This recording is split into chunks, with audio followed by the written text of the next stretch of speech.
Hi guys, welcome to part 4 of the latest oral examination questions.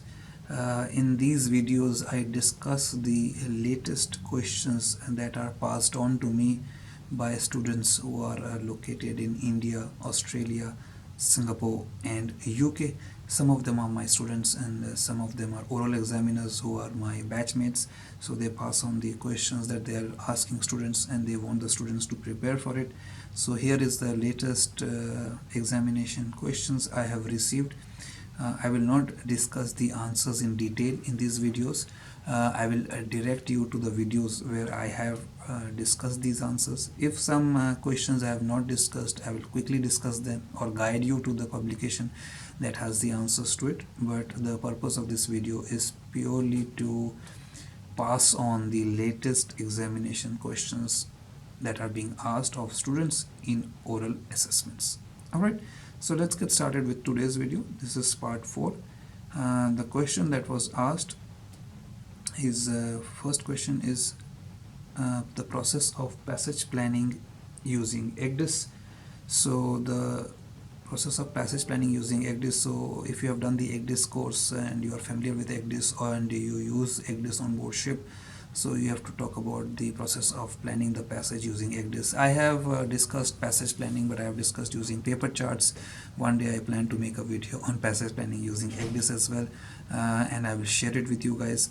But right now, have a look through your EGDIS and manual and not EGDIS manual I would say, but your basic knowledge of EGDIS, and think about how you would go about doing the passage plan. The basic concept actually remains the same, except that you are drawing courses on the EGDIS now. You are marking everything on the EGDIS, the dangers and the no-go areas and all that thing, right? Otherwise, the basic concept remains the same, so it's not too confusing.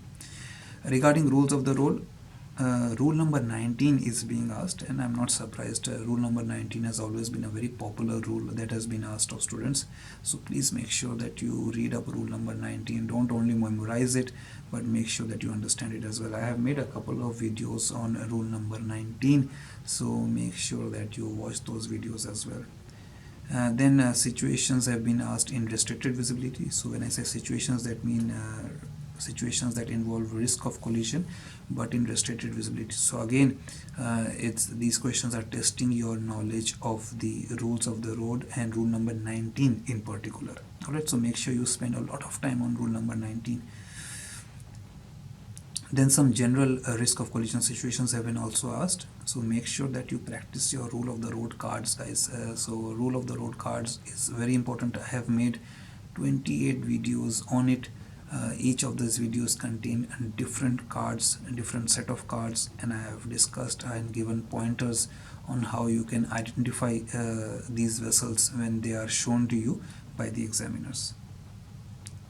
Then questions regarding transverse thrust has been asked. This is for ship handling, and again I have made videos on transverse thrust as well. You can find it on my playlist of ship handling.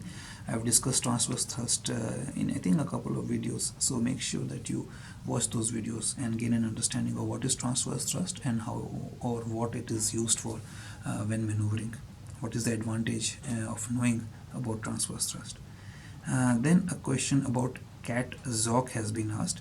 So if you don't know what CAT-ZOC is, CAT-ZOC actually decides the reliability of the data presented on the electronic navigation charts for EGDIS.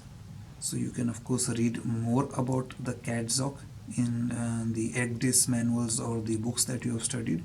And question have been asked about that. Then question has been asked about scamming. So scamming function, if you don't know, it's one of the key operations in EGDIS, which once pressed selects the minimum small scale presentation available for that particular display on the electronic navigation chart. So if the electronic navigation chart has a usable scale of 1:50 to 1:100, then it will select 1:100. The scamming function will select 1:100, and if the mariner wants, he or she can remove the extra clutter information on the large scale as per the prevailing conditions and circumstances of the situation. Then of course safety settings as used on EGDIS have been asked and probed, so make sure that you study up on EGDIS. And then questions regarding great circle sailing have been asked. And then what would you do if your GPS failed in mid-ocean has been asked as well.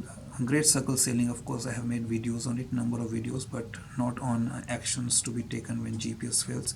So probably I should make a video on that as well. Then procedure regarding longitude by chronometer and meridian passage altogether. How do you plot the position of the ship has been asked as well.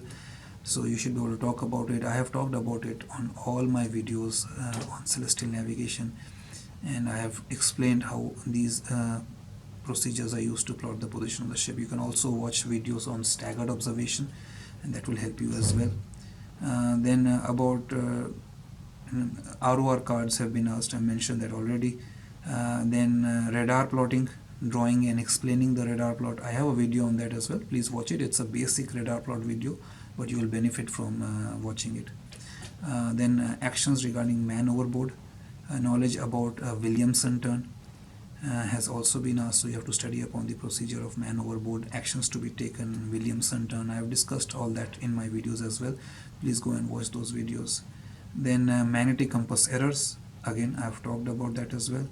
And cardinal marks, buoys and situations regarding rules of the road has been asked. And the student here mentions that because he was not very confident in answering the rule of the road cards, he was asked more probing questions about the rule of the road situation and his knowledge about the rule of the roads. So of course, if you answer the rule of the road cards very well, the surveyor might assume and might think that you have a good command of the rule of the road. So I would strongly suggest that you watch all the videos on the rule of the road cards and practice your rule of the roads, and make sure that you can answer the questions with a lot of confidence, so that you are not asked probing questions about rule of the roads as such, rules as such. Alright, so these are pretty much the questions I've compiled. Like I always say, there are some questions that don't make sense to me, which I get, and I don't discuss them with you because I find that might be misleading and confusing for you. So just work on the questions I'm discussing and sharing with you. Please make sure that you study your rule of the roads very thoroughly, whether you are going for mates, masters, second mates, it doesn't matter. Your rule of the road should be thorough, and you cannot make errors in rule of the road. The rest of it is still forgivable sometimes, but not rule of the roads. Thank you for watching the videos, and let me know if these videos are being helpful. If you have any feedback to give me on how to improve the videos, I'll be very happy to get that. Thanks for watching, and thanks for supporting the channel as well, guys. I'll see you soon with my next video. Bye.